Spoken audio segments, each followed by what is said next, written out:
আরে উঠে পড়েছো অ্যাঞ্জেল? যাক ভালো হয়েছে। এই দেখো তোমার জন্য গরম গরম খাবার নিয়ে এসেছি, ফটাফট খেয়ে নাও। অনেক দুর্বল হয়ে গেছে তুমি। এবার থেকে বেশি বেশি খেয়ে একদম মোটা তাজা হয়ে যেতে হবে, বুঝেছো? বলতে বলতে খাবার টেটা নিয়ে নেহার সামনে এসে বসলো আদিল। আদিলের বাচ্চামো কথায় হেসে দিল নেহা। হেসে বলল, তাই? তাহলে তো আমি মুটকি হয়ে যাব, বিশ্রী লাগবে দেখতে। তোমার তো পছন্দ হবে না তখন আমাকে। আদিল ট্রেটা পাশে রেখে নেহার খুব কাছে এসে বসলো। তারপর এক হাত নেহার গালে রেখে 4 আঙুল কানের নিচে আর বৃদ্ধা আঙুল নেহার গালে আদরে পরশে বোলালো। নেহা তাকালো আদিলের চোখের দিকে। মায়াময় ওই অপলক নজরে নজর স্থাপন করলো সে। স্পন্দনে গতি ভাব হচ্ছে এলোমেলো হঠাৎই। আদিল একাগ্র চাহনি স্থগিত রেখে বলল, অ্যাঞ্জেল, তুমি যেভাবে যেই রূপে আসো ওই রূপে আমার কাছে পৃথিবীর শ্রেষ্ঠ সুন্দরী হবে। তুমি সব রূপে আমাকে নতুন রূপে প্রেমে ফেলবে। তুমি যে কোনো রূপেই আমার হৃদয়ে অনুভূতি জাগাবে। নেহার হৃদস্পন্দন যেন এবার গতিপথি যেন ভুলে গেল। নিঃশ্বাসটাও হলো বুঝি পথভ্রষ্ট পথিক। আদিল এমন আবেগময় কথাগুলো যেন নেহার ভেতরটাকে ঝংকারিত করে তুলল। আদিলকে এখন কোনো মানসিক রোগী বলে মনে হচ্ছে না। মনে হচ্ছে কোনো বিমোহিত করা মাদকীয় পুরুষ, যে তার মন্ত্রমুগ্ধের নৈপুণ্য দেখিয়ে নেহাকে বিবশ করা ষড়যন্ত্রে লিপ্ত হয়েছে। আদিলের নজরও যেন আরো তীক্ষ্ণতর হচ্ছে। যে চাহনি নেহার ভেতর বাহির আর পার হয়ে ভিজছে, কাঁপিয়ে দিচ্ছে সর্বাঙ্গ। আদিলের নজরে কেমন নেশার পারদ ছেয়ে গেল। সে ধীরে ধীরে তার মুখটা এগিয়ে নিয়ে আসছে নেহার পানে। তা দেখে নেহার এবার গলা শুকিয়ে এলো। নিঃশ্বাসে হলো ভারী। আদিল নেহার একবারে কাছে আসতে নেহার চোখ মুখ খিচে বন্ধ করে ফেলল। পরপরই কোমল স্পর্শ ছোঁয়া পেল কপালে। স্থির হয়ে গেল যেন নেহা। কম্পিত হাতে খামচে ধরল বিছানার চাদর। আদিলের অধর ওভাবেই এঁটে রইল নেহার কপালে। নেহার হৃদয়ে প্রবল বেগে আলোড়নের বিস্ফোরণ সৃষ্টি হলো যেন। কিন্তু সেই সাথে তার মস্তিষ্কে হানা দিল আবারও সেই অদৃশ্য স্মৃতি অত্যাচার। তার মনে হতে লাগলো এই মুহূর্ত, এই স্পর্শ, এই অনুভূতি তার পূর্ব পরিচিত। যেন এমন কিছু তার সাথে এর আগেও ঘটেছে। এরকমই অস্পষ্ট স্মৃতি তার চোখের পর্দায় ভাসছে যেন। আবারও মাথায় যন্ত্রণা শুরু হলো তার। মাথা চেপে ধরলো হাত দিয়ে। চোখ মুখ কুঁচকে ফেললো ব্যথায়। তা দেখে আদিল ভয় পেয়ে গিয়ে বলল, অ্যাঞ্জেল, অ্যাঞ্জেল কি হলো তোমার? বারবার কি হচ্ছে তোমার সাথে? বলো আমাকে। নেহা কিছুক্ষণ মাথা চেপে ধরে বসে থাকলো। তারপর ধীরে ধীরে কমে আসলে যন্ত্রণাটা। তারপর নিজেকে সামলে নিয়ে আদিলকে জানায় সে ঠিক আছে। তবে কিছুক্ষণ আগের মুহূর্তের কথা মনে পড়ে ভীষণ লজ্জায় পড়ে যায় সে। ঠিক সেই মুহূর্তেই নেহার ফোন বেজে উঠল। অপ্রস্তুত ভঙ্গিমায় আদিলের কাছ থেকে একটু পিছিয়ে গিয়ে সে ফোনটা খুঁজতে লাগলো। লজ্জায় আর আদিলের দিকে তাকাতেই পারছে না নেহা। তাই ফোন হাতে নিয়ে কথা বলা উচ্ছিলায় দ্রুত বিছান থেকে নেমে জানলার দিকে চলে গেল সে। নেহার মা ফোন দিয়েছে। আদিলের বাড়িতে আসার বিষয়ে তারা খুবই চিন্তিত। মেয়েকে অনেক বলেও যখন তারা মানাতে পারেনি, তখন আর বাধা দেওয়া ছেড়ে দিয়েছে তারা। তবে মেয়ের জন্য তাদের জন্য চিন্তা ঠিকই রয়েছে। তাই মেয়ের খবর জানার জন্য ফোন দিয়েছে তারা। নেহা মায়ের সাথে কথা বলে আশ্বস্ত করলো সে ঠিক আছে, চিন্তার কিছু নেই। কথা বলা শেষে নেহা আদিলের দিকে ফিরতেই আবারও কেমন যেন লজ্জা ঘিরে ধরল তাকে। কিন্তু আদিলকে দেখে মনে হচ্ছে তার মাঝে কোনো ভাবাবেগই নেই। আর হবেই বা কি করে? সে তো মনে করেছে সময়ের মতো তার অ্যাঞ্জেলকে আদর করেছে।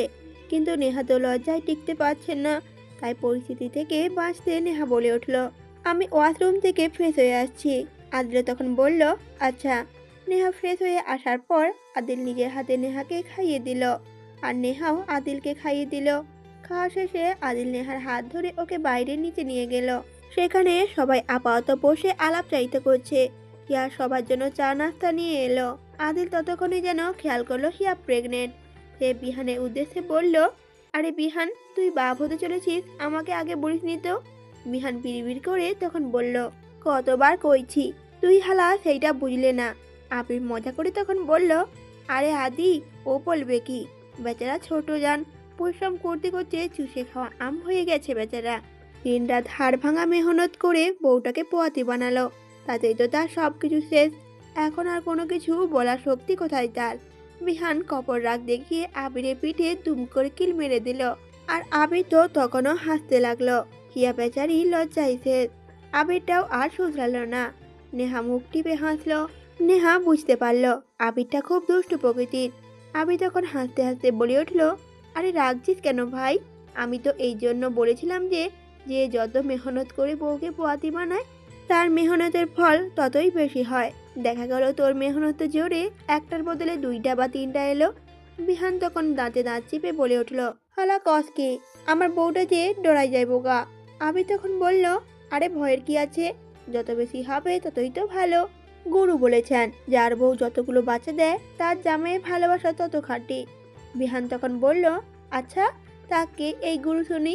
আবিরও তখন বলল, দ্য গ্রেট আবির হান। বলেই আবি আবারও হাসতে লাগলো, সাথে সবাই হাসলো।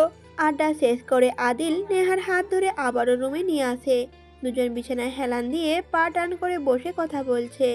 আদিল এক মুহূর্তের জন্য নেহার হাত ছাড়ে না, সব সময় জড়িয়ে ধরে রাখে হাতটা।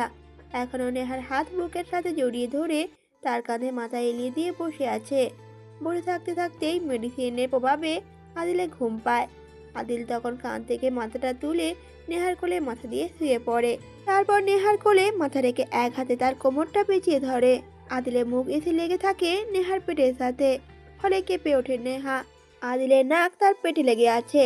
তার নির্গত উষ্ণ নিঃশ্বাসের ছোঁয়ায় বিদ্যুতের মতো শিহরণ জাগছে নেহার সর্বাঙ্গে। সে বরফের মতো শক্ত হয়ে জমে থাকে। নেহা চোখ বুজে নিজের বেসামাল অনুভূতি পলয়কে দমানোর চেষ্টা করে। কিছু সময় ওভাবে থাকার পর আদিলের ঢিলে হয়ে আসা হাতের বাঁধন অনুভূত হতেই চোখ মেলে তাকায় নেহা। বুঝতে পারে ঘুমিয়ে গেছে আদিল। এবার একটু নিজেকে শান্ত করে তাকায় আদিলের ঘুমন্ত মাসুম মুখটার দিকে। কত মায়া যে সেই মুখটায়।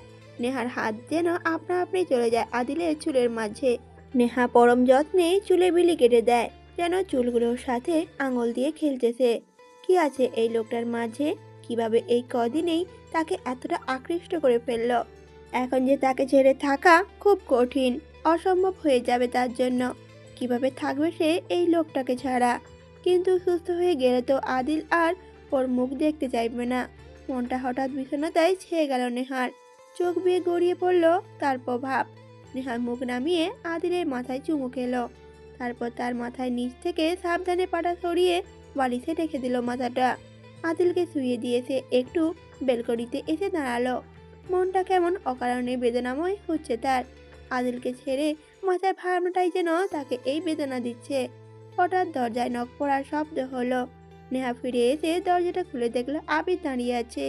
আবির তখন বলল, আদি ঘুমিয়েছে? নেহা প্রতি উত্তরে বলল, জি। আবির তখন বলল, আপনি একটু বাইরে আসুন, কিছু কথা ছিল আপনার সাথে। নেহা মাথা দুলিয়ে বাইরে এলো। আবির তাকে নিয়ে আদিলের স্টাডি রুমে এলো। সেখানে বিহান আগে থেকেই বসেছিল। আবির নেহাকে বসতে বলল। নেহা বসার পর আবির বলে উঠল, দেখুন মিস নেহা, আদিলের মাঝে কিছু ভালো পরিবর্তন দেখতে পাচ্ছি আমরা। All thank to you. তাই আমাদের এই পর্যায়ে আরও সাবধান হতে হবে, যাতে আদি কোনো রকম সন্দেহ না জাগে আপনাকে নিয়ে। তাই আজ আমরা আপনাকে আদি আর নূরের ভিডিও ক্লিপ দেখাবো, যেগুলো নানান সময় ক্যামেরায় ভিডিও করা হয়েছে। সেই সব ভিডিও আপনাকে দেখাবো। এগুলো দেখলে আপনার ধারণা হবে নূর একজাক্টলি কেমন ছিল। নেহাও মাথা দুলিয়ে তখন বলল, আচ্ছা ঠিক আছে, দেখান ভিডিও। আবিরও সামনে একটা ল্যাপটপে পেন ড্রাইভ লাগিয়ে ভিডিও প্লে করলো।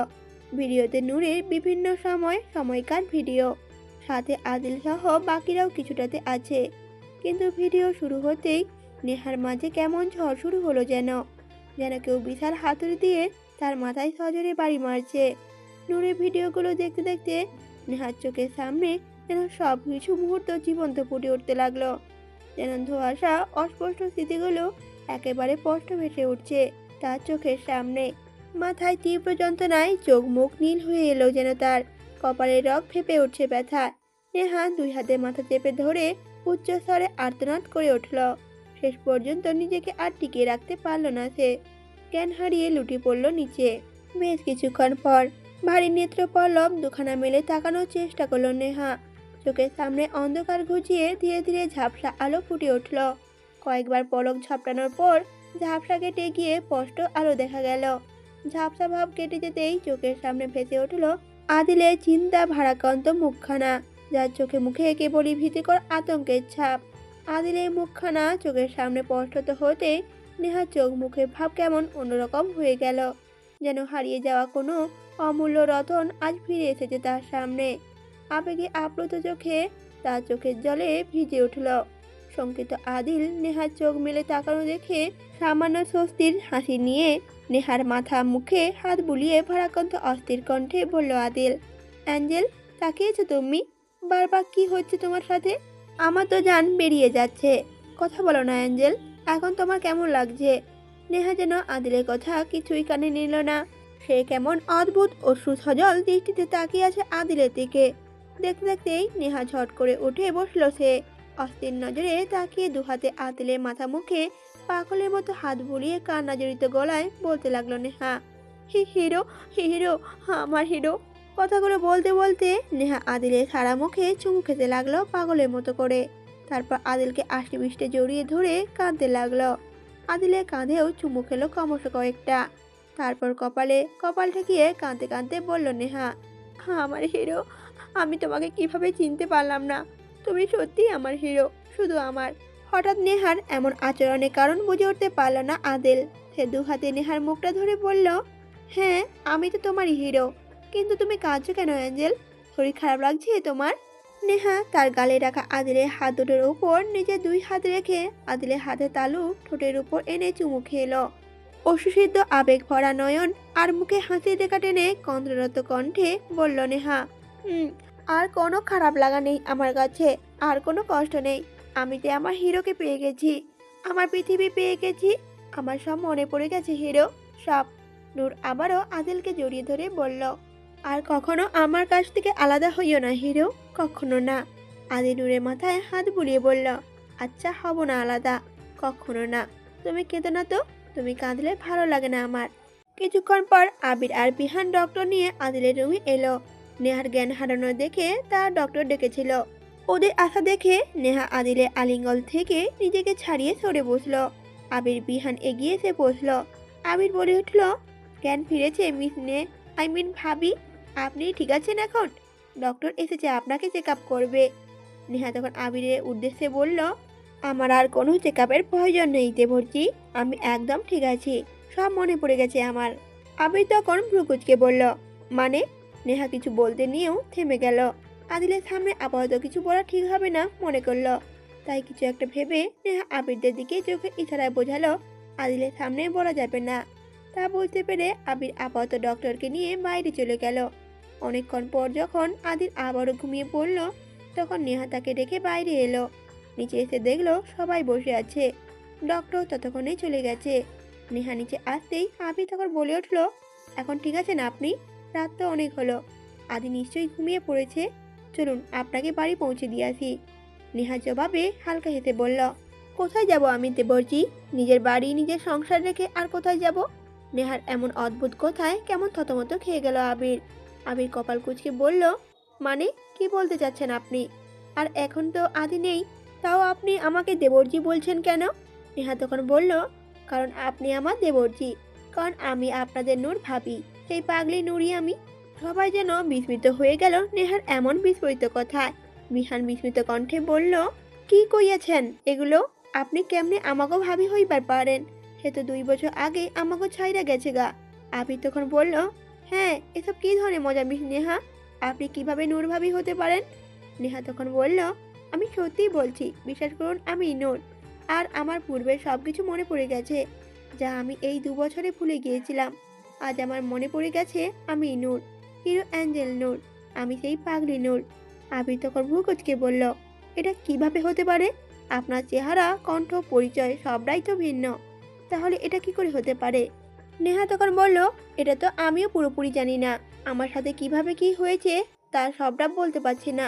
তবে গত 2 বছর যাবৎ আমি নিজেকে নেহাই ভেবেছিলাম, আর সেভাবেই জীবনযাপন করছিলাম। কিন্তু আদিলকে দেখার পর থেকেই ধীরে ধীরে আমার সব মনে পড়তে থাকে। আর আজও এই বাড়িতে আসার পর আরো বেশি করে মনে পড়তে থাকে। শেষে আপনাদের দেখানো ওই ভিডিও দেখে আমার সব মনে পড়ে গেল যে আমি হিরো অ্যাঞ্জেল নূর। সবাই যেন মাথা ঘুরে ওঠে নেহার কথায়। ওরা যেন কিছু বুঝে উঠতে পারছে না। আবির বলে উঠল, কিন্তু আমরা কেন আপনার কথা বিশ্বাস করব? এটা তো বিশ্বাসযোগ্য কোনো কথাই না। আপনি হিরিমার মতো মিথ্যে মন গড়া গল্প বলছেন না, তার কি গ্যারান্টি আছে?